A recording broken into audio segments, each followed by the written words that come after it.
Gracias, Dios mío, gracias. Dios mío, gracias, Dios mío. Yo no voy a negarte 3 veces como Pedro. Yo te voy a dar las gracias 3 veces elevado al infinito algebraico. Gracias por darme el mayor de los regalos, la fe y la vida.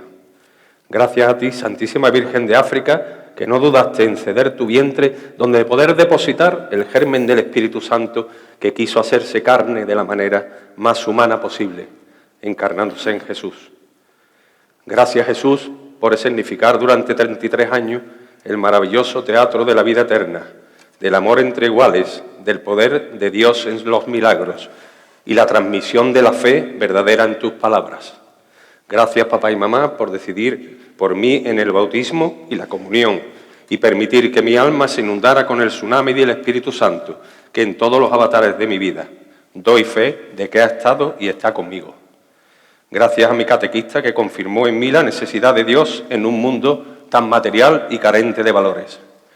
Gracias a mi esposa, que sentada entre vosotros ahora y a mi lado siempre, sabe buscar el equilibrio constante en los altibajos de la vida que nos acechan como padre y como pareja. Rosa, mi amor, muchas gracias. A mis hijos, gracias por ser el eslabón necesario para la eternidad. Desearos que voléis lejos, muy lejos, en la independencia y cortos, muy cortos en nuestro amor. Gracias a mis hermanas por acompañarme en el camino español de mi vida. Gracias a la mesa del Consejo de Hermandades y Cofradías y en especial a don José Manuel Borbolla, hermano mayor de Las Penas, por confiar en mí y poner en mis manos esta ardua pero emocionantísima tarea, culmen de los Rasodas Cofrades. Y a Ceuta, mi querida Ceuta, perla del Mediterráneo, a esa ciudad acuartelada a la que llegué hace 36 años y que hoy es un vergel de modernidad y belleza, agradecerle que haya querido acoger, como siempre lo hizo, con la puerta del Puente del Cristo abierta de par en par a este humilde ingeniero, para que sea su pregonero del 2024, donde poder contar la historia más maravillosa jamás contada y vivida. Por último, a la respetable audiencia hoy presente, pedirles en lo posible que vivan conmigo este pregón, porque si algo es íntimamente mío, fruto de mis vivencias y mis creencias, y que por unas decenas de minutos desearía que entrara en sus oídos y acompañara en sus corazones. Y, cómo no, pedirle disculpas a aquellos a los que no sea capaz de llegar con el mismo. Sin más, gracias, Dios mío, en tus manos encomiendo mi alma derrochada en este pregón.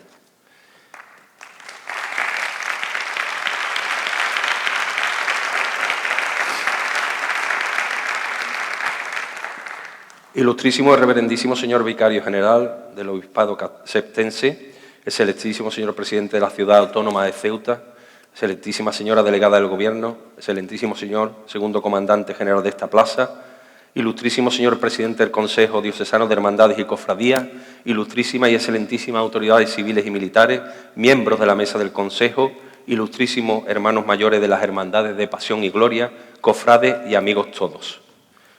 Difícil es longum súbito de ponere amorem. Es difícil desprenderse de repente de un amor tan duradero. Eso pensé un 31 de enero de 1989, cuando con mi cartilla militar en la mano, la blanca, y en calidad de militar licenciado, me apresuré a coger el barco que me devolvería a la península tras un año de servicio en esta mi querida Ceuta. En ese tiempo viví intensamente mi juventud. Lloré, reí, sufrí, disfruté mucho, trabajé duro, aprendí a obedecer y a acatar órdenes, y aprendí también a mandar cuando me hice cargo del recreo educativo del soldado, donde mandaba tareas de lectura y escritura, así como cuentas algebraicas básicas a soldados que, provenientes de los pueblos más recónditos de la geografía española, venían con unos conocimientos culturales tan primitivos que en algunos casos, solo sabían usar el lenguaje local o el lenguaje de los animales que cuidaban. En ese tiempo aprendí y reforcé el concepto de grupo, la alianza entre compañeros, la supervivencia fuera del calor de la madriguera familiar y, sobre todo, aprendí a amar a España, a Ceuta, a su gente y, cómo no, a su Semana Santa. Corría el año 1988, mi reemplazo el 88 primero. Tras pasar por el CIR de San Fernando durante 2 meses y las merecidas vacaciones tras la formación militar básica, me encontraba una tarde en la estación de autobuses de Sevilla junto a un montón de hombres vestidos de verde esperando coger el autobús que nos llevaría a la terminal portuaria de Algeciras. lágrimas y besos de mis seres queridos. Y, ¿por qué no?, alguna mía. ¿Por qué he de decir que eso de que los hombres no lloran no va conmigo? Lo reconozco, soy duro en el trabajo de campo, incansable y superviviente, pero en lo íntimo soy extremadamente sensible. Paso de llorar viendo las increíbles imágenes de la película El árbol de la vida de Brad Pitt o escuchando los nocturnos de Chopin a intentar disimular las lágrimas en el salón de casa viendo la última escena de Cinema Paradiso. Y cómo no, mis queridos hermanos, intensamente sensible viendo una dolorosa en la calle, un Cristo versionado en 1000 escenas de pasión, un chaval apretando fuerte la morcilla del costal, un niño de varita de la mano de su madre, un humerío de incienso gloriosamente adictivo lanzados al aire por un buen cuerpo de acólito o un a esta a golpe de martillo de un buen capataz. Allí, en aquella estación de autobuses, entre tanto verde, mi corazón se partía en dos mitades, uno que volvería para quedarse en Sevilla y otro que jamás abandonaría Ceuta, llevando más allá de los kilómetros que separa el mar el sentimiento caballa con orgullo y absoluto convencimiento. Sentimiento caballa que solo se defiende allende frontera, si antes te lo han sabido transmitir los ceutíes como solo ellos saben hacerlo. Porque no es fortuito que un pueblo encerrado entre las fronteras físicas que supone el mar y la colindancia con otro país, y que además está ubicado en otro continente, haya hecho de su modo de vida una mezcla de culturas donde nadie ha de sentirse extraño, un modo de vida basado en la tolerancia y en la inclusión inmediata en su seno, brindándote espontáneamente amistad, calor humano y una inmensa alegría de los que, como yo, somos del sur de España. Tras varias horas de viaje, con una sola parada en Zahara de los Atunes, donde a mis 21 años probé por primera vez el adictivo bocata de atún en manteca, llegamos a la zona portuaria de Algeciras y, siendo un convoy militar, llegamos prácticamente a los pies de un enorme barco que allí se encontraba atracado a nuestro servicio. Ya la noche había caído sobre nosotros y la apariencia de esa mole de hierro era a los ojos de un joven que realmente no sabía dónde iba, ciertamente inquietante.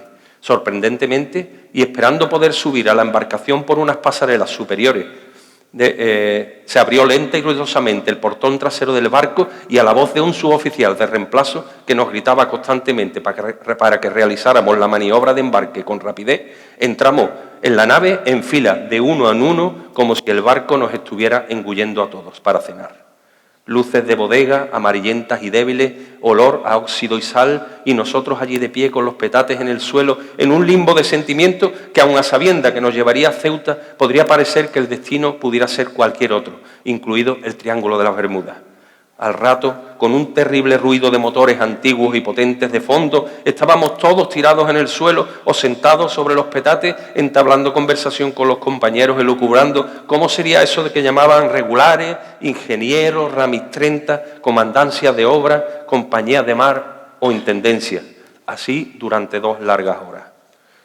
Un rugido de la bocina del barco nos anunciaba que estábamos atracando. Al abrirse de nuevo el portón trasero y en cuanto pude hacerme una idea de la fisonomía del puerto, vi multitud de camiones de verde como nuestros verdes uniformes y delante de ellos grupos de otros señores de verde que en un tono entre intimidante y jocoso gritaban: «A ver, los guripas que vienen a la LOS 23, que se agrupen aquí, que le esperan sus abuelos». Recordé las novatadas que nos hacían en la facultad o en la tuna y recé para que en un ambiente castrense y cuartelario no fueran demasiado duros con nosotros. Nuestro grupo era reducido, solo 15 soldados que habíamos sido asignados al grupo de abastecimiento y apoyo logístico número 23, situado en la calle Brull. Subimos al camión y los veteranos que vinieron a recogernos entraron los últimos y cerraron el semiportón de un golpe. Curiosamente, el recorrido desde el puerto al cuartel se hizo en silencio, entre miradas de complicidad entre los veteranos y de cierto miedo y recelo entre los recién llegados. Nos bajamos del camión en la puerta del cuartel, una puerta pequeña con un escudo del Ejército de Tierra en su cabecera y las siglas AALOC 23. En el patio, antiguo corralón de bestias, nos esperaban el resto de los soldados, cabos y primeros de reemplazo, con almohadas y sábanas, pero no para hacernos la cama, no, sino para con ella ponernos en calzoncillo y hacernos unos pañales. Agarrados de la mano, por debajo de las piernas, recorrimos el patio un par de veces cantando que vienen mamá, los patitos pachín, que viene mamá pato. Pasando el miedo y la vergüenza, los veteranos se presentaron uno a uno y, dejándonos claro la amistosa escoria que éramos, nos mandaron a todos a la cama. Pronto se avecinaría el toque de Diana y la presentación de los mandos del acuartelamiento. Una nave habilitada con litera, solo ventilada por el portón de entrada, fría y con una limpieza limitada, fue el techo de las primeras noches y mi hogar durante al menos los siguientes 3 meses. Recuerdo como si fuera hoy el olor a humedad y la frialdad de la sábana y el picor de esas mantas recias pero cálidas de color marrón. Taquillas al lado de las literas que eran nuestro único refugio de intimidad, donde nada más llegar colocabas la foto de tu novia o de algún ser querido y que cerrabas con un candado cuya llave te colgabas en el cuello. Al día siguiente, al toque de diana y tras un revuelo de incertidumbres corriendo por los pasillos, nos concentramos todos en el patio. Cabos, primeros, sargentos primeros, brigada, capitán y comandante nos hicieron las aclaraciones pertinentes y nos explicaron las normas fundamentales del acuartelamiento. Más tarde fue el brigada, mi querido brigada Román, quien nos fue tomando filiación para saber cualidades, habilidades y estudios. Un arquitecto de Córdoba y yo como ingeniero fuimos seleccionados para apoyar en la oficina del cuartel al brigada Román. Y no puedo decir que no me sintiera satisfecho, por 2 razones. Una, porque fue la primera vez que vi que mis estudios me ayudaban en la vida. Y 2, porque estar en la oficina me dio unas posibilidades enormes de sentirme útil. Rápidamente las capacidades de mi compañero el arquitecto y las mías nos hicieron ganarnos la confianza de los mandos y desde los sargentos primeros hasta el comandante, que en mi caso me asignó la puesta en marcha del recreo educativo del soldado, que se llevaba a cabo por las tardes en el cuartel y que suponía enseñar al que no sabía entretener a la tropa con lecturas, juegos de mesa, proyecciones y películas. Poco a poco el cuartel fue mi casa, los mandos mis mayores y mis compañeros mi familia. Y Ceuta me esperaba, ¿y de qué manera? Como describí al principio de este pregón, llegué a Ceuta el 17 de marzo de 1988, antepenúltimo jueves de la Cuaresma, y entre todas las penas que traía en el petate estaba no poder pasar la Semana Santa en mi Sevilla natal. Era demasiado pronto para pedir permiso y además ya nos habían advertido que en Ceuta los permisos para ir a la península eran escasos. Imagínense ustedes, actualmente soy el hermano número 160 de la Hermandad de Nuestro Padre Jesús de la Redención y María Santísima del Rocío. O sea, hermano desde que nací. Y ese sería mi primer año sin poder ver la cara de mi Virgen y la erguida figura de mi Cristo en su imponente paso de caoba. Por indicación de los compañeros veteranos, me compré una tarde de permiso los famosos Walkman en Casa Moronta.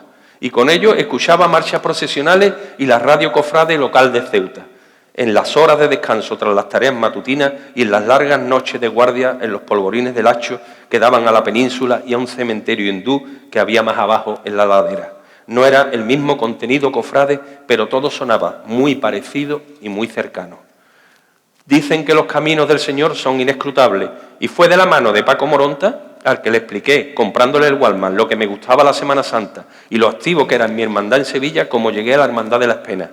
Allí, por aquella época, estaban experimentando el cambio de la molía al costal. Y miren por dónde llegó un costalero de Sevilla, con una pinta de quinto que no se aguantaba, al que llamaron desde ese día Juan el Soldado. Curiosamente, y antes de esto, en el cuartel ya me habían puesto otro mote, cofrade. Tuve el honor, el gran honor, que dicho mote de Juan el Soldado me lo pusiera don José Antonio Nieto Larrinaga, que en la paz del Señor descanse eternamente.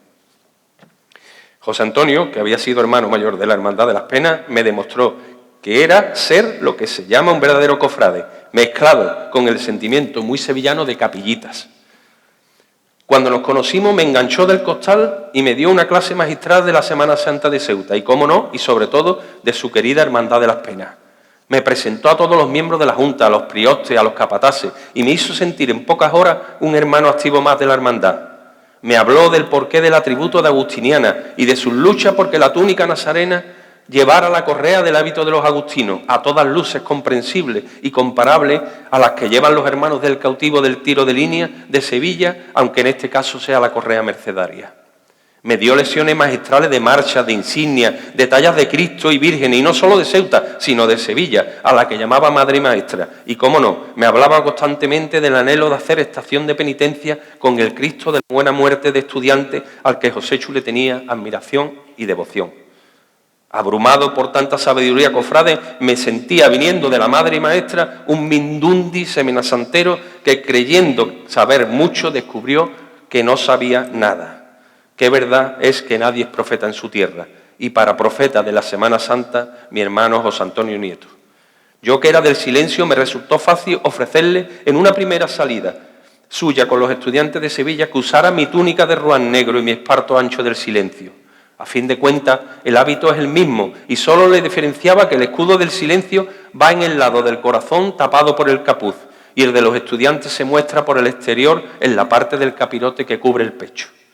Le hubiera resultado bien fácil descoser el escudo del silencio en su salida procesional con los estudiantes, pero Joséchu era mucho Joséchu y la lealtad a sus amigos estaba por encima de todo. Sabía guardar las formas y, como no, el escudo, como no se vería, decidió no quitarlo, con lo que procesionaban los estudiantes con mi escudo del silencio. Él y yo sabíamos de la importancia de esto y guardábamos celosamente el secreto que hoy, por primera vez, comparto en público con ustedes. Pues bien, y remontando el hilo de la historia, allí estaba yo en Las Penas, una de las tardes previas a la Semana Santa, a la diestra del capataz, delante de un colectivo de chamales, la mayoría de San Agustín, que escuchaban y me miraban con una mezcla de curiosidad y desconfianza. Llegó el momento de, tras la igualdad, ponerse a hacerse la ropa, uno a uno, y de manera voluntaria se acercaron a mí. Arrodillados en el suelo, uno frente al otro, recibí en mis manos los costales y las morcillas de los costaleros de Las Penas, me entregaron como si fuera de una ofrenda, pero sobre todo con la intención de ver si les daba el visto bueno. A todos les decía, a ver, chavales, las 3 claves de un buen costal están: una buena arpillera, máximo de 110 por 80, 2 o 3 lavados con lejía y una buena sábana de algodón. En cuanto a las morcillas, no olvidaron, máximo de 30 de largo por 4,5 de ancho, con el interior de la lana bien prensada. Algunos cumplían las expectativas, pues ya se habían informado de cómo y dónde adquirir un buen costal. Algunos traídos de la península para estrenarse bajo una trabajadera en Ceuta y otros que era mejor tirarlo directamente a la basura. Fíjense, la primera enseñanza, la ropa de cabeza, fundamental en el trabajo del costalero junto a la faja y la zapatilla. Años 80, simpleza y sobriedad. Algo tan fácil como echar mano de los estibadores del puerto usaban para la estiva y que fueron adaptando a ese trabajillo extra que echaban en Semana Santa y del que sacaban unas perras para llevar a casa. Les garantizo que si hoy esos costaleros de pago levantaran la cabeza, se morían. Ellos, cuya imagen pasaba del costal descrito a la camiseta de interior, de tiranta, las alpargatas de esparto y los pantalones raídos del trabajo y una costumbre burda de fumar debajo de los pasos y sudar a tinto peleón, tendrían que toparse hoy con las pasarelas del costal de 1000 rayas, las camisetas con eslóganes, los pantalones vaqueros remangados y las zapatillas de deporte de marca. Sé que se me nota, pero a mi entender, Costalero ha creado una tendencia en algunos casos fuera de la seriedad del cortejo al que pertenece. Esto no quita que su figura siga siendo imprescindible y en algunos casos encumbrada por un trabajo que luce mucho en la calle y que deja serias huellas en el morrillo del cuello, que es como visualizar las heridas de Cristo tras el esfuerzo de la estación de penitencia. Yo que he sido hermano muy activo en mi hermandad y he pasado por el trabajo del costal, por diputación de tramos de varita y de penitente y por portador de insignia, he llegado a equilibrar la importancia de cada figura en la estación de penitencia. El costalero sufre en sus hombros y su cuello, el nazareno en sus pies y en su frente, que a veces se convierte en una coronación de espinas. Aquel que haya salido de nazareno sabrá entenderme. El acólito sufre en sus riñones y los capataces sufren psicológicamente con toda la carga moral y artística que llevan en su haber. Este es el verdadero sentir de una hermandad y nadie es más que nadie. Todos somos uno y por encima de todo están los sagrados titulares que tienen que significar a nuestro paso por las calles pasajes de la pasión de nuestro Señor, que cuanto mejor es la hermandad y más cumplen sus hermanos, más llega al público que las contempla. Terminaba, pues, uno de los últimos días de ensayo de Costaleros de las Penas previo a la Semana Santa. Echaba de menos mi ciudad, pero ya bastante menos. Olía incienso en directo y por tanto no soñaba con él. Veía los pasos montados en sus iglesias y por tanto no los anhelaba tanto. Y recordaba los paseos previos al Domingo de Ramos por las iglesias de Sevilla, pero con alegría y con sensación de descanso espiritual aquí en Ceuta. Veía un crucificado aquí en Ceuta y recordaba otro en Sevilla. Veía una dolorosa aquí en Ceuta y me quedaba embobado pensando en una de Sevilla. Veía los altares vestidos con los enseres y podía oler mi altar de insignia de la redención. Soñaba con Sevilla y despertaba gratamente en Ceuta. Esta es la esencia de la Semana Santa, que convénzanse ustedes es única y universal. Con el santo y seña entraba en el cuartel pasada la retreta. Por esa fecha ya tenía un poco de mano con los mandos. Destapaba la almohada de la litera y mientras guardaba las cosas en la taquilla, inspiraba unas rezagadas motas de incienso alojadas en mi pituitaria y escuchaba en mis oídos los sones de la marcha de Abel Moreno al Señor de Sevilla. Metido en la cama, recé un Padre Nuestro y un Ave María y dando gracias a Dios me dormí esperando la llegada del despuntar del día siguiente, Domingo de Ramos. La historia más maravillosa jamás contada de mi vida, pasar de las palmas a la crucifixión y descubrir que la muerte no es el final. Semana Santa, las palmas triunfales desconocían el viacrucis que estaba por llegar, Domingo de Ramos.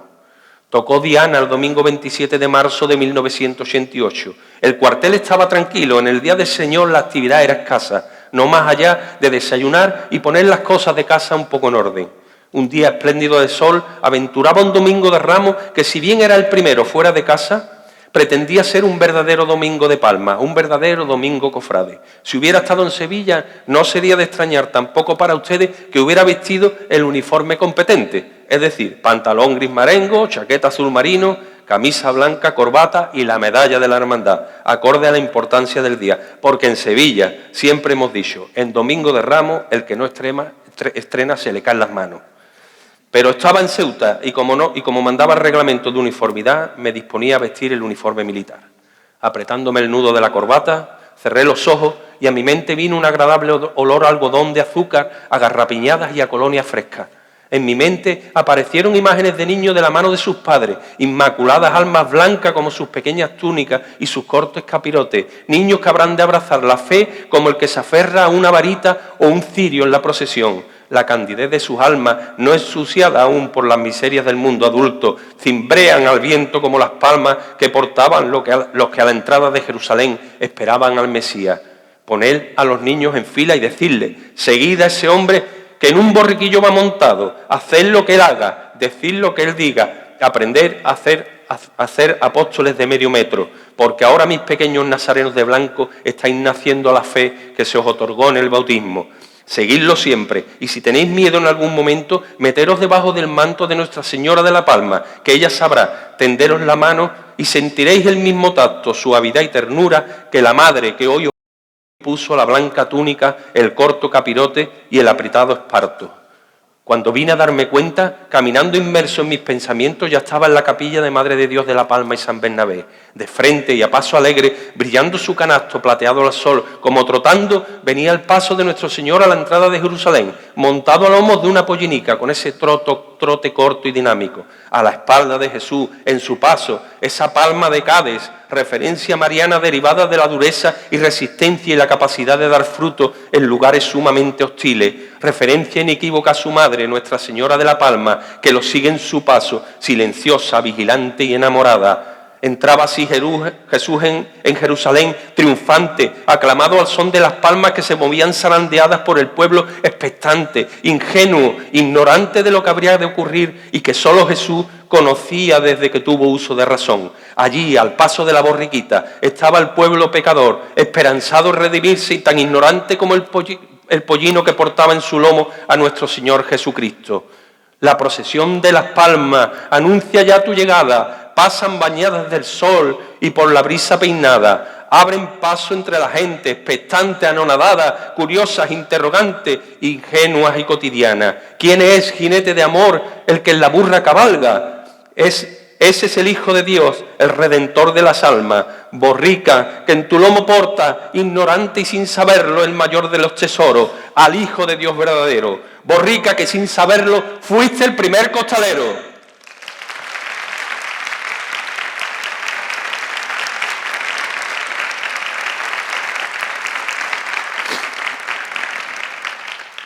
A diferencia de Sevilla, hubiera tenido que correr por sus calles buscando al resto de hermandades del Domingo de Ramos. Aquí en Ceuta pude convertirme en un penitente todo el rato y acompañar a la Virgen de la Palma empujando el palio para ayudar a seguir el trote de su hijo. De vez en cuando me adelantaba por un castero y me quedaba prendado de ese hoyito que tiene en su barbilla, guardiana de belleza, que hace de su rostro un hermoso tipo de dolorosa. Tras algunas horas de disfrute llegó el momento de marchar al cuartel. Adiós Domingo de Ramos sevillano que no tuve, Hola y gracias, Domingo de Palma, que disfruté a raudales en mi Ceuta querida, mientras en la historia escrita y contada, Jesús ese mismo día, de hace miles de años, se retiraba en olor de multitudes a descansar a Betania. Lunes Santo. Despertaba el lunes en Betania y con los rayos del sol nacieron al día los ojos de nuestro Señor Jesucristo. En Betania vivía Lázaro, al que Jesús había resucitado, junto a Marta y María. En una de las varias veces que Jesús subió en Pascua desde Betania a Jerusalén y coincidiendo con el lunes santo, llegó al templo y conociendo que el sacrificio antiguo de animales para el culto se había convertido en un mercado añadido al de cambio de divisas, montó en cólera y, según cuentan las Escrituras, entró en el templo y comenzó a expulsar a los que vendían y compraban en el templo, y volcó las mesas de los cambistas y los puestos de los que vendían palomas, y no permitía que nadie transportase cosas por el templo, y les enseñaba diciendo: ¿no está escrito? Mi casa será llamada casa de oración para todas las naciones, vosotros en cambio la habéis convertido en cueva de ladrones. Lo oyeron los principales sacerdotes y los escribas, y buscaban el modo de acabar con él, pues le temían, ya que toda la muchedumbre se quedaba admirada de sus enseñanzas. Jesús sabía de las repercusiones que tendrían sus acciones, pero seguramente con sus ya 33 años conocía perfectamente las imperfecciones de aquella iglesia y traía como misión purificar el templo como lugar cuya única misión debía de ser la de alabar a Dios. Sus actos, su fuerza, sus palabras atraían cada vez más al pueblo. Los príncipes, los sacerdotes y los escribas estaban ya urdiendo su muerte. Esa noche, al regresar a Betania, fue obsequiado por Lázaro con una cena donde María ungió a los pies del Señor con una libra de nardo puro y los secó con su cabello. Judas Iscariote increpó a María diciendo que por qué no se había usado el dinero de ese caro perfume en atender a los pobres del pueblo, a lo que Jesús le respondió: déjala, que lo guarde para el día de mi sepultura, porque pobres siempre tendréis con vosotros, pero a mí no siempre me tendréis. Ya sabía Jesús de la traición por venir de su discípulo Judas Iscariote. Terminaba así el lunes santo. Martes santo. Jesús de Nazaret conoce de la traición de Judas y así se lo comunica a sus discípulos. Ellos le piden que señale al culpable y entonces Jesús entrega a Judas un trozo de pan untado y le dice: lo que tienes que hacer, hazlo enseguida.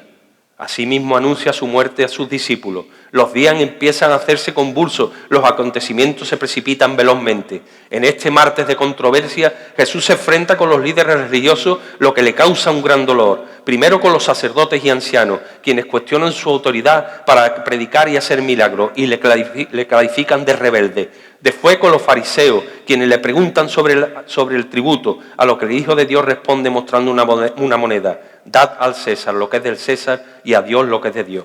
Miércoles santo. Judas este día acuerda con el Sanedrín consumar la traición a Jesús, comprometiéndose a delatarlo ante las autoridades romanas por 30 monedas de plata. Efectivamente, todo estaba escrito. Judas era un títere, un actor inconsciente de esta historia. Comenzaba la pasión de Cristo y la de Judas. Jueves santo. Era el primer día de los ácimos, día donde se hacía el pan con levadura nueva. Se acercaron los discípulos a Jesús y le preguntaron: ¿dónde quieres que te preparemos la cena de Pascua? Él contestó: id a la ciudad, a casa de José de Arimatea, y decirle: el maestro dice, mi momento está cerca, deseo celebrar la Pascua en tu casa con mis discípulos. Los discípulos cumplieron las instrucciones de Jesús y prepararon la Pascua. Al atardecer se puso la mesa con los 12. Previamente a la cena, Jesús lavó los pies de sus apóstoles con una muestra más de servicio hacia ellos. Después, y mientras comía, dijo: os aseguro que uno de vosotros me va a entregar. Ellos, consternados, se pusieron a preguntarle: ¿seré yo acaso, Señor? Él respondió: el que ha mojado en la misma fuente que yo, ese me va a entregar. El Hijo del Hombre se va, como está escrito, pero ay del que va a entregar al Hijo del Hombre, más le valdría no haber nacido. Entonces preguntó Judas, el que lo iba a entregar: ¿soy yo acaso, maestro? Él respondió: tú lo has dicho. Tras la cena, marcharon todos a orar al monte de los Olivos. Viernes Santo, primer misterio doloroso, la oración en el huerto. En el monte de los Olivos, con frío y solo, ya que los discípulos dormían inocentemente, se encontraba orando Jesús. Una soledad acompañada del Espíritu Santo, al que Jesús preguntaba constantemente el porqué de ese guión de terror en el que habría de morir y con un martirio tan doloroso. El hombre y el Dios entraban en disputa constantemente en el corazón de Jesús, que, si bien tenía asumido su destino, no podía dejar de sentir pánico por los acontecimientos terrenales que iban a llegar. No puedo imaginar la tormenta que se debatía en la mente de nuestro Señor. Se me escapa de mi razón mortal, pero saberse cerca del suplicio por el que habría de pasar solo podría ser superado por el conocimiento de la resurrección a la vida y sobre todo por la redención de los hombres. Allí, solo él con su tormenta, esperaba impaciente lo que sabía que iba a pasar en unas horas, rogándole al Señor: Señor, aparta de mí este cáliz. Con un tumulto de voces que despertó a los apóstoles llegaron los guardias romanos, algunas gentes enviadas por los sacerdotes, escribas, oficiales de los sacerdotes principales, ancianos y fariseos, precedidos de Judas Iscariote, que sin mediar palabra besó a Jesús en la mejilla para identificarlo ante los romanos. Jesús le dijo: Judas, ¿con un beso entregas al Hijo del Hombre? Hasta en ese momento Jesús supo sacar los más profundos sentimientos de caridad a través de sus palabras. Un beso, que es normalmente un gesto de amor, era convertido en ese momento en un símbolo de muerte. O quizás era ya una muestra de perdón que Jesús manifestaba hacia Judas Iscariote, que había vendido al Hijo de Dios conscientemente en lo humano e inconscientemente en lo divino. Prendido y ya cautivo, Jesús es conducido a la ciudad. Este camino recuerda a nuestro Padre Jesús cautivo y rescatado en Medinaceli, en su traslado de su capilla de San Ildefonso en el Príncipe a su casa Hermandad de las Puertas del Campo. De camino, con las manos atadas y su pelo al viento, viento frío de la noche del jueves al viernes en el monte de Sión y del viento cálido el lunes santo en la ciudad de Ceuta. Tras él, una corte, no de apóstoles romanos, sino de fieles caballas que siguen a esa figura enhiesta y firme, resignada, que con sus manos atadas, pero al frente, no a la espalda, camina a hombros de sus hermanos en el traslado y a costal el lunes santo, en una cena que se repite año tras año, para que no olvidemos dónde y cómo comienza el Calvario de Cristo. Sé que un crucificado impresiona, sobre todo porque vemos la muerte en el madero, pero un Cristo cautivo, un Cristo vivo, que ha sido prendido, levanta sentimientos solidarios y de esperanza en sus seguidores. El crucificado lleva cortejos de llanto, pena y desesperación. El cautivo lleva cortejos de creyentes esperanzados en su liberación. El cautivo del príncipe ya había sido cautivado previamente por el emir Muley Ismail, que no se conformó con dejar que le ataran las manos, sino que lo llevó a empujones y lo arrastró por Mequinés. Medinaceli supo ganarse el apellido de rescatado, cuando en 1681, y gracias a la intervención de Fray Pedro de los Ángeles, pudo ser liberado y traído de nuevo a tierras españolas. Vía Crucis, primera estación. Jesús es condenado a muerte. Tras ser detenido, fue llamado ante los líderes judíos del Sanedrín, que llevaron a cabo un juicio rápido y transitorio, ya que la pretensión era ponerlo en manos de la máxima autoridad romana tras dicho juicio. Lo llevaron a ser juzgado por Poncio Pilato. Este servidor romano, que no entendía cuáles eran las acusaciones contra alguien que no había cometido mal alguno y que hasta el momento no había atentado contra el poder de Roma, intentó indultarlo por 3 veces, pero ante la insistencia de los sacerdotes judíos, Pilato juzgó a los reos de ese día de la manera tradicional, equiparando a Jesús con un delincuente al uso. Todo estaba tan escrito por Dios que cuando se llegó al capítulo del indulto popular, el pueblo decidió liberar a un delincuente en lugar de dar al hombre que había demostrado bondad, caridad, amor y había ejecutado milagros inexplicables a los ojos de su pueblo. La suerte estaba echada y Pilato, lavando sus manos de un crimen que el propio pueblo de Jesús estaba cometiendo, condenó a Jesús a morir en la cruz. Inmediatamente la máquina de dolor romana se puso en marcha. Segundo misterio doloroso, la flagelación de Jesús atado a la columna. Jesús fue atado a una columna y despojado de sus vestiduras, atado con una gruesa soga, fue presa implacable del flagrum taxilatum, y si bien la ley hebrea limitaba los latigazos a 40, los romanos, que no tenían por qué cumplirla, con lo que se prevé que flagelaron a Jesús atado a una columna hasta la propia extenuación de sus verdugos. Soltado ya de sus ataduras, Jesús cayó al suelo en un charco de sangre, totalmente lacerado, externa e internamente. Jesús en ese momento era solo dolor. Tenía que ser la Santa Iglesia Catedral de Ceuta la sede del Cristo de la flagelación. Duerme en una catedral cristiana después de ser juzgado por el Imperio de Roma. Y es en la angosta calle Teniente Pacheco donde ha de salir cada miércoles santo nuestro Padre Jesús de la flagelación, atado a su columna en un alarde de trabajo de su cuadrilla costalera. Recorre las calles de Ceuta siempre atado a ella, porque la columna representa al mundo. La columna somos nosotros, fríos, impasibles, mientras él recibe latigazos en su cuerpo. Ya viene siendo esta una alegoría magnífica de quién es Dios y quiénes somos los humanos. Dios es amor y receptor de nuestros pecados, como latigazos constantes, doliente de ellos, y nosotros seguimos ahí duros, fríos, marmóreos, salpicados de sangre, impasibles. Tercer misterio doloroso, la coronación de espinas.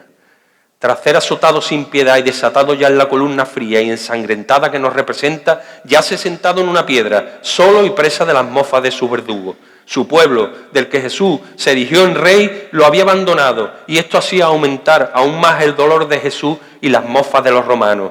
Dice que el rey de los judíos, ¿dónde está tu corona, pues? Y simulando una con unas ramas de espino, se la encasquetaron sobre la cabeza, clavándosela en las sienes a modo de corona real.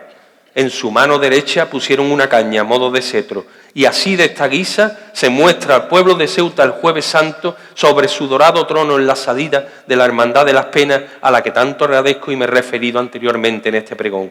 De la trasera de San Agustín y a los pies de sus hermanos costaleros, avanza lentamente, con sumo cuidado, no vaya a ser que le claven aún más las espinas en una mala levantada o en un racheo desproporcionado. Los costaleros de las Penas, como todos los costaleros, saben que el cielo está de su cuello para arriba y que sus pies y su cintura solo son motores necesarios para elevar la fe del público que ve las imágenes en la calle. El costalero anda sobre los pies, como va el nazareno, que soporta la cruz, da un paso al frente como el caballo de Longino, hace un costero a costero para que Jesús salude en su triunfal entrada a Jerusalén. El costalero es y debe ser la mano que mueve la marioneta cofrade.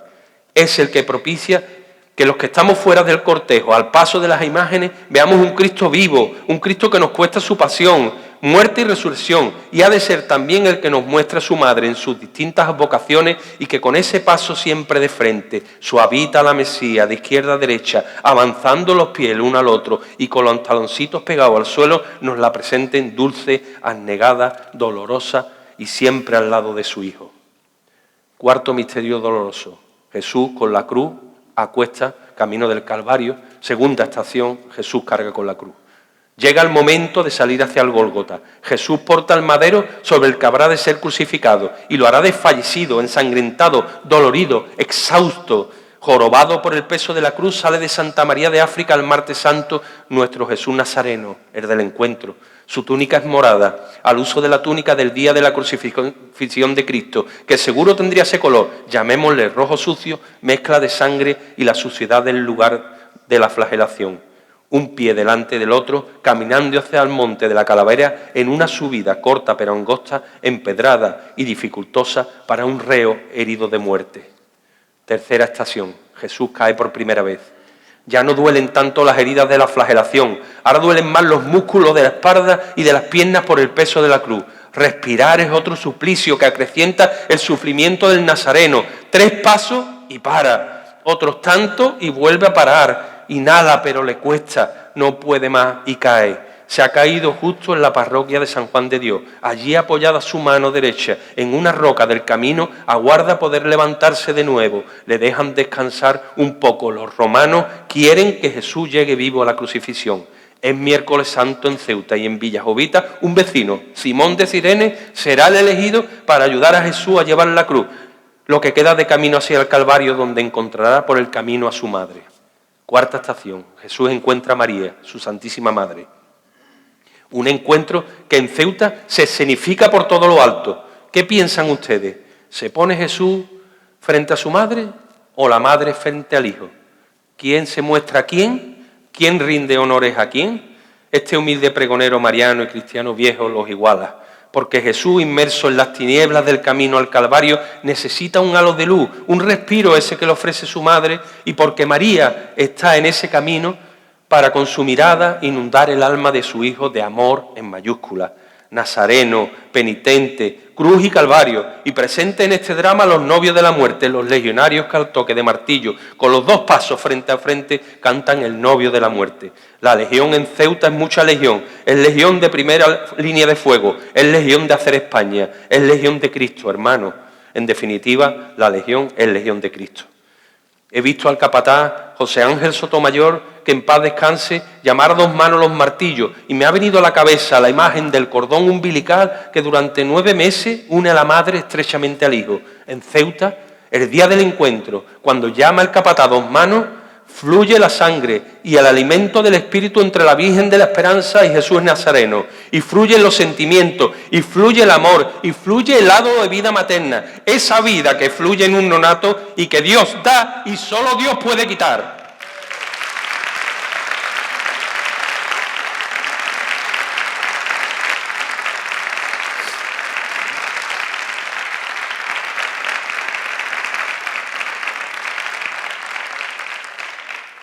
Quinta estación de penitencia. Simón de Cirene ayuda a llevar la cruz de Jesús. Y Jesús, roto el cordón con su madre, sigue caminando solo hacia el Gólgota. Es tal el estado de extenuación que le asignan un ayudante escogido al azar entre los espectadores. Es Simón de Cirene, el que cediera su casa para la última cena. Es el cirineo, esa ayuda que todos necesitamos en algún momento, en nuestra pareja, en nuestros padres, familiares, amigos o compañeros. Son esa o esas personas que nos ayudan a cargar la cruz que todos tenemos en mayor o menor medida por el hecho de estar vivos. Es la analogía cotidiana que hace una vez más de la Biblia un libro histórico de fe y vida. Sexta estación. La Verónica limpia el rostro de Jesús. La figura de la Verónica no deja de ser otra alma caritativa más que en ese mismo día, en ese mismo momento, en ese mismo lugar, contemplaba el dantesco espectáculo que suponía torturar hasta la muerte a una persona. Entre la muchedumbre se podían encontrar a los que reían y se mofaban de la suerte de Cristo, pero también almas cándidas solidarias ante tanto sufrimiento. Esta mujer piadosa de Jerusalén secó con un paño el rostro sudado y ensangrentado de Jesús, quedando impregnado en él, para la historia, el verdadero icono, que con el paso del tiempo daría el nombre de Verónica a dicha mujer. Vaya desde este atril, en palabras de Gerardo Diego, una alabanza a tan digno gesto. Fluye sangre de tus ojos, fluye sangre de tus sienes, hasta cegarte los ojos, cubierto de lirios rojos el morado rostro tienes, y al contemplar cómo vienes una mujer se atraviesa, te enjuga el rostro y te besa, la llamaban la Verónica, y exacta tu faz agónica en el lienzo queda impresa. Si a imagen y semejanza tuya, Señor, nos hiciste, de tu imagen me reviste firme olvido y amudanza, será mayor mi confianza si en mi alma dejas la huella de tu boca que nos sella, blanca promesa de paz, de tu dolorida faz, de tu mirada de estrella. Séptima estación, Jesús cae por segunda vez. En Jáudenes, el nazareno de Villasovita cae por segunda vez. La catedral está cerca y ha de coger fuerza para encontrarse allí con el Altísimo. La carrera hacia el Calvario es tan vertiginosa que caerse es dar un respiro a la muerte. Lo levantan a latigazos. Continúa el camino. Octava estación. Jesús consuela a las mujeres. Jesús encontró a su paso mujeres que lloraban por él. Seguro que que su llanto era sincero y de pena por la injusticia cometida. Pero Jesús, que procesionaba con su cruz a cuestas, representando su papel de hombre, no se nos olvide, que es trino, Dios, Hijo de Dios y Espíritu Santo. Y por ello, a su paso les dijo: hijas de Jerusalén, no lloréis por mí, llorad por vosotras y por vuestros hijos. Cuánta sabiduría en estas palabras que describían qué futuro le esperaba a una humanidad que ese día estaba crucificando al Hijo de Dios. ¿Qué no sería capaz de hacer el ser humano para destruirse a sí mismo si ante la verdad, el camino y la vida optó por liberar a Barrabás y condenar a Jesús? Y si quieren más ejemplos, vengan a la actualidad y repasen la autodestrucción humana de las guerras de Gaza, Ucrania, el África Negra, entre otras. Novena estación. Jesús cae por tercera vez. Pareciera que no quiere llegar al final, y así podría ser al volver a caer por tercera vez y ralentizar el cortejo, pero la suerte está echada. Una vez más, latigazo de los romanos, llanta de las mujeres y el cirineo que lo levanta en su última caída estará en San Juan de Dios pronto junto a Nuestra Señora de la Amargura. Décima estación. Jesús es despojado de las vestiduras.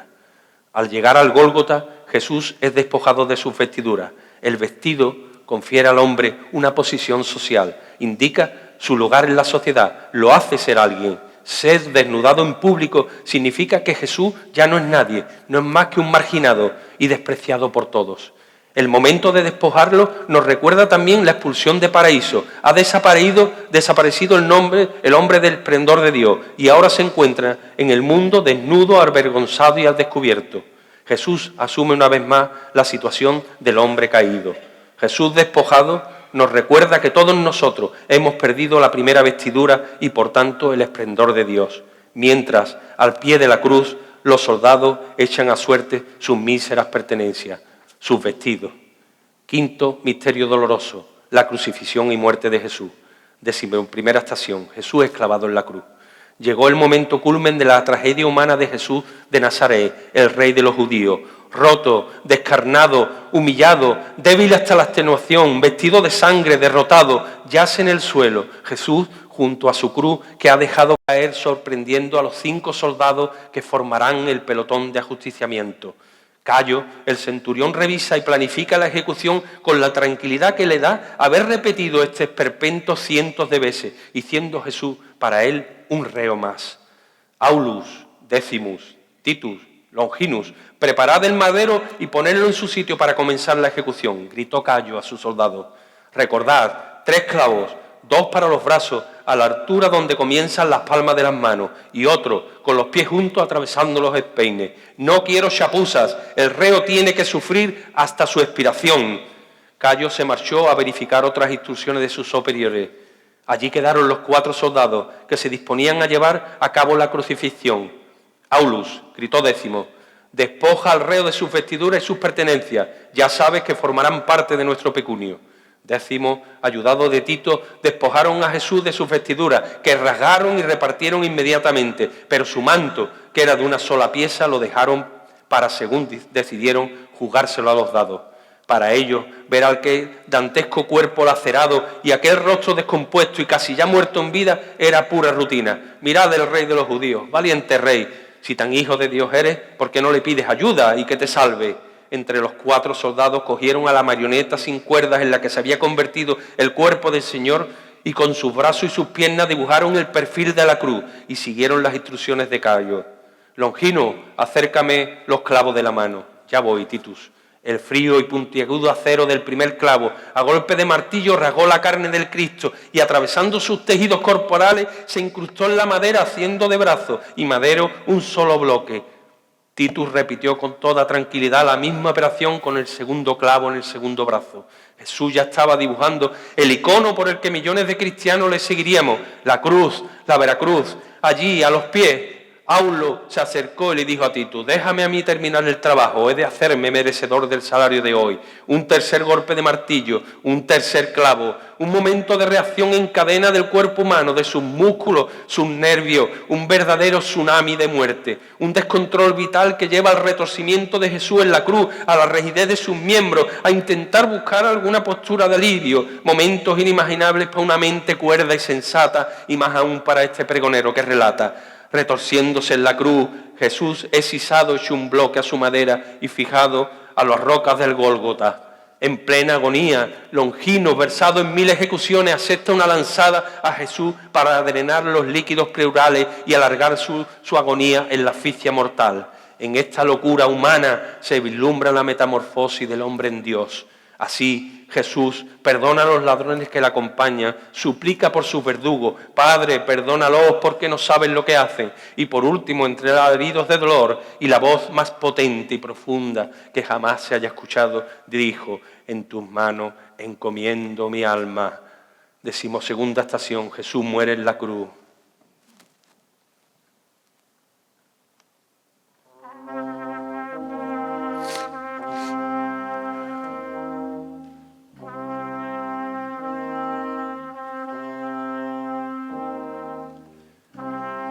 Expirante, alargando el cuello, con la pretensión de coger la última gota de oxígeno y destrozando sus pies con el clavo en el intento de elevar su cuerpo buscando aire, se derrumba, colgando todo su peso corporal de sus brazos y arqueando sus rodillas en la caída. Jesús, el Rey de los judíos, el Hijo de Dios hecho hombre, ha muerto. Santa María de África dolorida, es de noche y en silencio Solo se escucha el intento de hilar aire de vida. La mirada perdida al cielo, el cuerpo desencajado, la boca como una cueva abierta al último halo. Desde la pared de enfrente, un Cristo antiguo y muy pálido da consuelo al expirante, que para eso es anciano. En una de esas noches de silencio funerario, último grito de vida, tenía que ser Viernes Santo. Cristo ha expirado en la cruz, su cuerpo se ha desplomado, ha muerto el hombre a la vida, pero Dios ha despertado.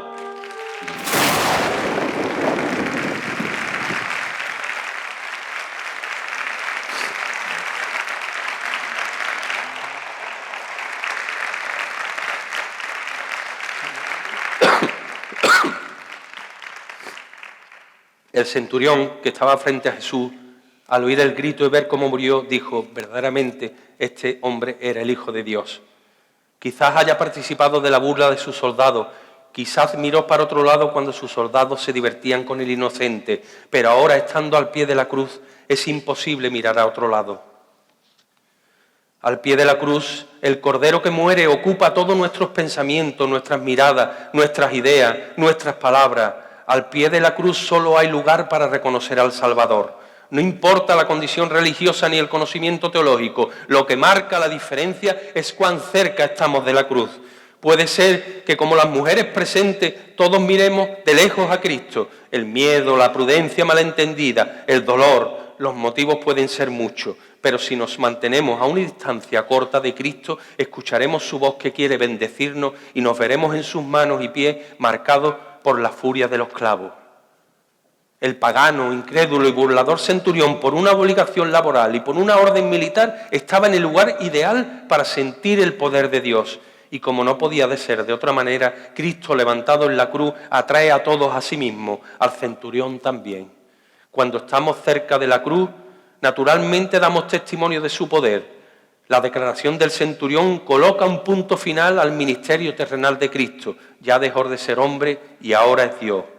Pasé a verte el lunes santo de tu Veracruz prendido y pálido y dolorido y con tu rastro cansado, Cristo de la cruz colgado de marfil y bizantino. Todo el amor derramado tras la lanza de Longino que abrió la fuente al costado de ese cordero divino y con 3 clavos clavados puso fin a tu destino. A tu destino de hombre, mensajero en los caminos, hacedor de 1000 milagros, ejemplo del amor vivo, que hoy mueres a la carne y naces a lo divino.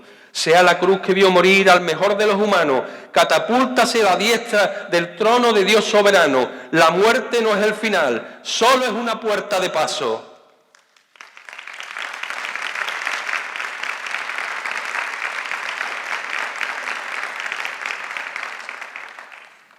Lunes, jueves y viernes santo es Ceuta un recordatorio constante de la crucifixión y muerte de nuestro Señor Jesucristo. El símbolo de la cristiandad pasea por sus calles para que nadie olvide la pasión y la gesta que constituye, como he repetido en varias ocasiones, la mayor historia jamás contada y vivida. Veracruz, encrucijada, expiración y buena muerte, procesiona y abrazan la cruz por las calles de Ceuta, la Veracruz, la verdadera cruz de Cristo. El método de martirio y de muerte de nuestro Señor y el símbolo de salvación que usamos los cristianos aún hoy. La cruz donde mueren los crucificados y bajo la que se hunden los penitentes. Veracruz que procesiona por las calles de Ceuta mostrando al mundo la humillación y el dolor que tuvo que sufrir nuestro Señor Jesucristo en sus carnes de humano y en su espíritu divino para salvación del hombre presa constante del pecado. Esa Veracruz que la emperatriz Helena de Constantinopla, madre del emperador Constantino I el Grande, en el año 316 después de Cristo, buscó y buscó hasta que con 80 años, llegando a Jerusalén y después de interrogar a los judíos más sabios del lugar, hizo demoler el templo de Venus, construido por el emperador Trajano 200 años antes y que se encontraba sobre la cantera del monte de la Calavera, del Gólgota. Mandó excavar en dicho espacio y encontró 3 cruces, que coincidirían con la de los 2 ladrones y la de Jesucristo. Como no tenía criterio para averiguar cuál de las 3 era la de nuestro Señor, mandó traer un enfermo, que al contacto con la de gestas, el mal ladrón empeoró. Lo pusieron en contacto con otra de las cruces y volvió al estado de enfermedad anterior. Identificaron esta segunda cruz con la de Dimas. El buen ladrón, al contacto con la tercera, el enfermo sanó y por tanto identificaron esta como la vera cruz de nuestro Señor Jesucristo, construyendo en el Gólgota la Basílica del Santo Sepulcro. Imagínense tener el martirio de Cristo en nuestras manos. ¿Cuántos nazarenos penitentes de nuestra Semana Santa no han imitado a nuestro Señor llevando sus cruces por las calles de Ceuta? Yo no sé ustedes, pero para mí, y aunque prefiero lo espiritual a lo material, sería como poder palpar el sacrificio de Cristo, como tener la madera del árbol de la vida y de la sabiduría que en lugar de savia se alimenta de la sangre de las manos y de los pies de Cristo clavado en ella. Aquella Veracruz, la Veracruz de Cristo, se nos antoja desperdigada en cientos de astillas por la faz de la tierra, en relicarios que guardan como verdaderos tesoros iglesias y conventos. Lignum Crucis, astrillas de madera a la que Santa Teresa de Jesús escribiera: en la cruz está la vida y el consuelo, y ella solo es el camino para el cielo. En la cruz está el Señor de cielo y tierra y el gozar de mucha paz, aunque haya guerra. 4 de esas cruces, entre otros miles cualesquiera, sirvan de referente a los seguidores de Cristo, son las que el lunes, jueves y viernes santo llevan al Cristo expirante o ya muerto, clavado por las palmas y los pies en la Veracruz, la verdadera cruz de Cristo como instrumento de salvación. Qué pena que aun habiendo tenido tan divina muestra de humillación y salvación por parte del que todo lo puede, sigamos pecando y dejando a nuestro paso en cada una de nuestras malas acciones trocitos de cruces, que a diferencia del lignum crucis de la cruz verdadera, son relicarios de decepción para Dios y que han de ser en cada uno de nuestros pecados una astilla dolorosa que se clava en su divino pecho. Para quitar las astillas del corazón de Jesús, sale en procesión un Cristo en el barrio de Jadú. A hombros de sus hermanos, cuadrillas de costaleros lo llevan entre sus manos con amor y con esmero. El paso corto y cerrado, que Jesús yace ya muerto, basta para comprobarlo, pegar la cara al madero. Llegado a la encrucijada, puesta la cruz en el suelo, salid y pisoteadlo, dijo un jesuita a su pueblo. Solo el silencio se escuchaba y arrodillados y quietos someten su voluntad al Cristo que ya se ha muerto. Encrucijada, señores, de calles y de caminos, viva Cristo Rey que no ha muerto, solo en Jadú se ha dormido.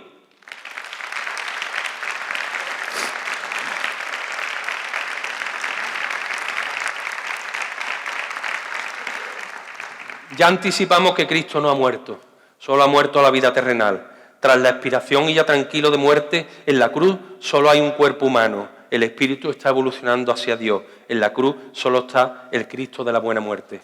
Qué nombre tan bonito para apelar a crucificados de la buena muerte como el de la congregación de Mena, escortado por la gloriosa legión, el de los estudiantes de Sevilla, donde mi querido nieto procesionaba como penitente cada martes santo, y, como no, el Cristo de la buena muerte de Ceuta. Dormido a la vida pasajera, dulcemente dormido, Cristo de la buena muerte, te abandonaste a la suerte del martirio consentido. Tienes los ojos cerrados y tu cuerpo está abatido, el peso del mundo lleva de tus 3 clavos prendidos. Te llaman de buena muerte, no hubo mejor apellido, y no por dormir dulcemente, sino por abrir camino a nosotros los creyentes.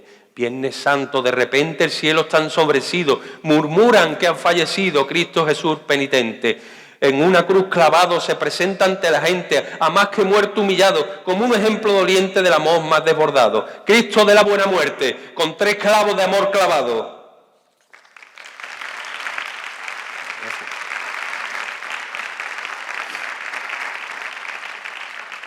Decimotercera estación. Jesús es bajado de la cruz y puesto en manos de su madre. Estando muerto Jesús y habiendo manifestado cielo y tierra su grandeza, llega el momento de poner fin al dantesco escenario de muerte que rodea al Cristo crucificado. A los pies de la cruz, María, Madre de Dios, y María Magdalena lloran desconsoladas ante tanto dolor, humillación y muerte. Nicodemo y Jesús de Arimatea se apresuran al subir al madero superior y con unos lienzos sujetan el cuerpo del Cristo por debajo de sus brazos mientras le quitan los clavos de las manos. Tras quitar el 3er clavo de los pies, proceden a descender el cuerpo de Cristo a los brazos de su compungida madre. Miro los pasos del descendimiento y del Cristo de la paz y no veo gloria, no veo futuro, no veo milagro. Solo veo muerte, dolor y una escena cercana a cualquier guerra donde un hijo muere y acaba en manos de una madre. Veo llanto, sangre, no veo gloria, insisto, pero sí veo el amor infinito de una madre, el amor hecho regazo, el acto cercano a la lactancia, unión íntima, muy íntima entre madre e hijo. Veo ternura, veo la caricia que no se acaba, veo a la mujer, a la madre, a la eterna compañera, veo el amor, veo a María. Le han dejado al Hijo solo a sus pies, todo para ella, para que llore su muerte, para que incluso pueda preguntarse por qué permitió el Espíritu que la preñó arrebatarle hoy el fruto de su vientre. La escena del descendimiento y del Cristo yacente en manos de María es bella por lo real, bella por lo mundana y extrema en el amor por la divinidad de sus actores. Cristo está muerto por ahora y en el centro y objetivo de este capítulo está la mujer, en la madre, en María, siempre presente, siempre útil, sin el ave concepta, simplemente Inmaculada Concesión de María. Sé que muchos de ustedes se habrán preguntado o percatado por qué no presté mucha atención a las advocaciones de María en el devenir de este pregón y en cada reflexión en el repaso de alguna hermandad. Pero no ha sido casual, no. No ha sido un olvido. Solamente quería esperar a darle su sitio a este ser humano que por carecer de pecado es santa y que tanta admiración siembra en estas tierras del sur que llevan a gala el título de marianas. Ceuta no iba a ser menos. Ciudad mariana desde sus ancestros portugueses conservan a la Virgen de África como patrona con su hijo yacente en sus brazos. No le hace falta más que tener a su hijo en su regazo, el amparo de Dios, el háleo en su mano y al pueblo de Dios a sus pies. Virgen María, Madre de Dios, Madre desde el anuncio del ángel, desde la llegada del Espíritu Santo, Madre de la concepción del traslado al sepulcro, en la gestación y nacimiento de Cristo, Madre del amor de la expiración, en el último halo de vida de su Hijo, Madre de Dios de las Palmas, acompañando a su Hijo en la entrada en Jerusalén, Madre de la caridad de la flagelación, que sintió en sus carnes el dolor de cada latigazo que le daban a Jesús, Madre de la esperanza del Nazareno, que a la sombra de su Hijo fue pulmón de aire fresco para el Maestro y sus enseñanzas, Madre de la piedad del Señor de la paz, piadosa en su matrimonio como madre, como seguidora de su Hijo y como alma piadosa con los demás. Madre de las penas de humildad y paciencia, que sufrió en sus carnes las penas de Jesús como si fueran suyas. Madre de los dolores del cautivo, que busca y encuentra constantemente a su Hijo para intentar liberarlo de su sufrimiento. Madre del mayor dolor de buena muerte, que sufriera en amor de madre el mayor dolor sufrido en la pasión y muerte. Madre del desamparo de Veracruz, que sintió cómo su pueblo dejó solo y desamparado a su hijo, aun habiendo demostrado su poder, amor y solidaridad con los más necesitados. Madre de la amargura, que resume en su santa vocación el sentimiento constante de la Madre de Dios en su semana trágica. Y Madre de la soledad del Santo Entierro, cuando tuvo que enterrar a su hijo, fruto de su vientre, y sentir la soledad y abandono que genera la muerte de un ser tan querido. Madre amantísima, Madre piadosa, Madre purísima, Madre de la divina gracia, Madre amable, castísima, sin pecado concebida, simplemente y en todo momento, gracias, gracias María, gracias.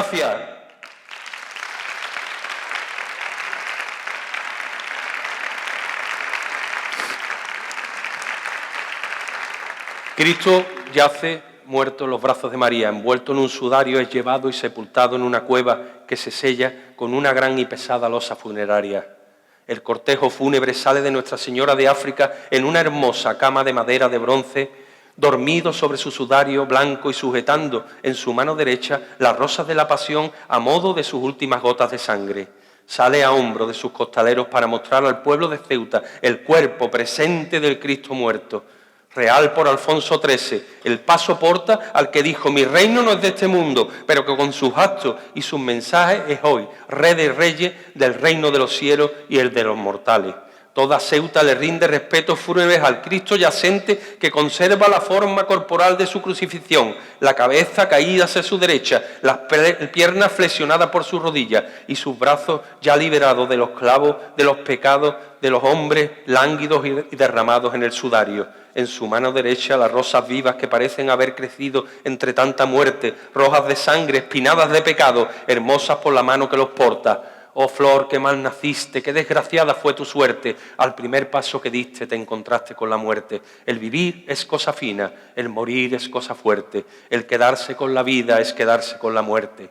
Cuando al regresar a Santa María de África, la procesión del Santo Entierro, cuando ya Ceuta ha rendido sus respetos a Cristo muerto y ha llorado junto a su madre, la Virgen de la Soledad, esa que no pudo tener mejor nombre, la puerta de la iglesia se cierra a modo de losa funeraria. Cristo yace muerto y enterrado tras protagonizar sus 5 misterios dolorosos y sus 14 estaciones del Vía Crucis. La negra oscuridad del sepulcro y un silencio profundo y eterno, inmenso, pone fin a una historia que comenzó en en Belén con el nacimiento de un niño salvador del mundo y acabó en Jerusalén con la muerte de un hombre rebajado a la categoría de delincuente. Ya todo está acabado.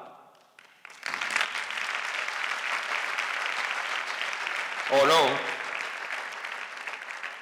o tal vez no. Podría pensarse que la historia, la mayor historia jamás contada y vivida, toca su fin y que las luces de la escena, a modo de tiniebla, se apagaron para dar por finalizado el sueño de Dios de redimir al hombre con un estrepitoso fracaso. Pero Dios y la palabra fracaso no son compatibles. En la oscuridad, en la más negra de las oscuridades, empieza a brotar lentamente la luz.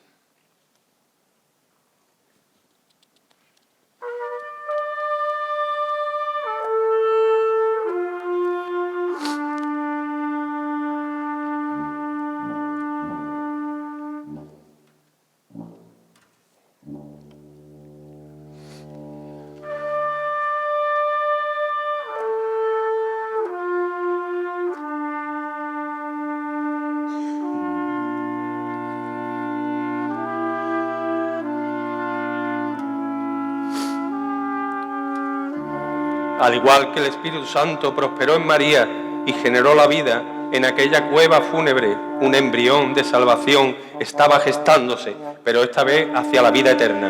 Una llamita tenue durante el sábado, alumbra el cuerpo de un hombre muerto, de un hombre que fue llamado el Mesías, de un hombre que revolucionó la sociedad en la que vivió y a la que dio ejemplo de amor y vida. Un hombre muerto que luchó contra la constante desviación humana hacia el mal, contra el régimen establecido y contra las desviaciones materiales de la Iglesia del momento. Nada que no hubiera sido anunciado en el Antiguo Testamento. La llama tenue crece, que ha de ser la llama alumbradora, sino el Espíritu Santo. Crece y su titileo hace parecer que el cuerpo de Cristo muerto se mueve. Quisiera parecerse al movimiento de la crisálida de la mariposa antes de romperse y cambiar la pupa en vida. El olor a sangre seca va tornándose a dulce aroma de lomo de ángel.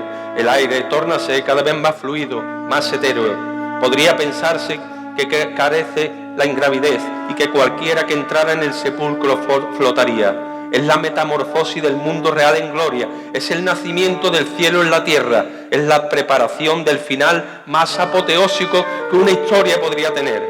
Si ustedes pudieran estar dentro del sepulcro, verían a la parca, vestida de negro, arrodillada en un rincón, con la guadaña rota, rendida ante su verdugo. Fíjense, la muerte ajusticiada ante la fuente de la vida eterna que empieza a emanar y es alumbrada por la luz del Espíritu Santo que crece y crece. Una vez que la crisálida, ya mariposa de bellos colores, vuela hacia la luz y desaparece, el sepulcro está vacío, el cuerpo de Jesús no está en la piedra, el hombre muerto a la vida ya no existe, solo los lienzos de su mortaja yacen flácidos en la piedra, y ha de ser eso lo que han de encontrar las mujeres que fueron a perfumar su cuerpo muerto. Desconcertadas, asustadas, sin respuesta, presas del miedo, encontraron en dos hombres con ropa resplandeciente las respuestas a sus dudas. ¿Por qué buscáis entre los muertos al que está vivo? No está aquí, ha resucitado. Recordad que Él os habló de esto cuando aún estaba en Galilea. Ya os dijo entonces que el Hijo del Hombre tenía que ser entregado en manos de pecadores y que iban a crucificarlo, pero que resucitaría al tercer día. Las mujeres llevaron la noticia a los apóstoles que, haciendo gala de su espíritu humano, fueron presas de una mezcla de incredulidad y sorpresa. Se oyó una voz: la paz sea con vosotros. Era Jesús, y así habló Dios hecho carne a sus apóstoles. Así los mira Jesús con los ojos del corazón en sus cuencas de hombre. Así se deja tocar con las manos pecadoras de los apóstoles en su divina apariencia humana. ¿Por qué os asustáis y por qué dudáis tanto en vuestro interior? Mirad mis manos y mis pies, soy yo mismo, tocadme y miradme. Los fantasmas no tienen carne ni hueso, como veis que yo tengo. Mirad, pueblo de Ceuta, que el viernes visteis al Cristo muerto en su paso de madera, como hoy come y bebe cada domingo en la Eucaristía con nosotros. Mirad, pueblo de Ceuta, cómo la muerte vence a la muerte, cómo todo este pregón de dolor se convierte en esperanza, porque Dios escribió el guión más perfecto para la película de la cristiandad. Y repite constantemente: La paz sea con vosotros. Esa paz que ha de reinar tras la tormenta de la vida, que acaba en la muerte y nos lleva a la mejor de las vidas, la vida eterna que hemos heredado como seguidores de Cristo. Mirad, pueblo de Ceuta, como cuando pase el Señor del triunfo frente a vosotros, si miráis con los ojos del alma, veréis el hombre hecho Dios elevarse a las alturas, poniendo fin a la más maravillosa historia jamás contada y vivida, pero no con un fin de muerte, sino con un fin de vida eterna. La mayor victoria que el hombre podrá recibir jamás, la conciencia que nos hará perder el miedo a la muerte física, la luz tenue que empezó en el sepulcro, es hoy destello de gloria, que viene a mostrarse cada domingo de resurrección ante nosotros. Señor del triunfo, Padre victorioso, ya no hay tinieblas, ya no hay miedo. Los que fuera del curso y armonía, que con ley inmortal gobierna el suelo, visteis el sol entristecer el cielo y suceder la noche al mediodía. Los que visteis con triste melodía llorar las piedras y romperse el velo, morir la vida y convertirse en hielo, la luz del mundo que en sí mismo ardía. Mirad el sol que la prisión levanta, el luminoso cuerpo soberano. Mirad la vila que a la muerte espanta, pues con los rayos de su eterna mano renueva de su templo el alma santa, el 5 veces roto velo humano. Así escribió Lope de Vega, en bella letra de esperanza ahora por mí declarada. Mirad, pueblo de Ceuta, cómo lo repite Jesús su bello canto. La paz sea con vosotros, la paz sea con vosotros siempre esté la paz. Y con la levedad del ser divino que se eleva ante nuestros ojos a las alturas, aquel que habrá de ser verdad, vida y camino. Pueblo de Ceuta, pueblo cristiano, alegrad vuestras almas en domingo, porque Jesús no ha muerto, Jesús ha resucitado. He dicho.